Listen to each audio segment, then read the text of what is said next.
Hello all, welcome to my channel. ఈరోజు ఈ వీడియోలో కాకరకాయ మసాలా కర్రీ ఎలా చేయాలో చూద్దాం. ఫస్ట్ కాకరకాయ ముక్కల్ని పిక్కలు తీసేసి చిన్న చిన్న ముక్కల కింద కట్ చేసుకున్నాను. దాంట్లో కొంచెం పసుపు ఉప్పు వేసుకొని పక్కన పెట్టుకుంటున్నాను కలుపుకొని. దానివల్ల మనకి చేదనేది పోతుంది. ఈలోపు మనం పొయ్యి వెలిగించుకుని బాండీ పెట్టుకుని దానిలో 1 స్పూన్ శనగపప్పు, 1 స్పూన్ మినపప్పు, 1 స్పూన్ జీలకర్ర, 1 స్పూన్ ధనియాలు, ఒక 2 ఎండుమిరపకాయలు, ఒక రెమ్మ కరివేపాకు, ఒక 5 ఎల్లుల్లిపాయలు వేసి వేయించుకోవాలి. దీంట్లోనే పల్లీలు కూడా వేసి వేయించుకోవాలి. నేను ఆల్రెడీ పల్లీలు సపరేట్గా వేయించుకున్నాను కాబట్టి చూపించడం లేదు. లాస్ట్లో అవి వేగిపోయిన తర్వాత మనం నువ్వులు అనేది తీసుకోవాలి.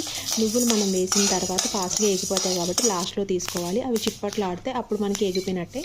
సో నాకు స్టవ్ ఆఫ్ చేసేసుకుని దాంట్లో నేను పల్లీలు వేసుకుంటున్నాను. అది కాసేపు చల్లారిన తర్వాత దాన్ని మిక్సీ జార్లో తీసుకుని నేను మిక్సీ చేసుకుంటున్నాను.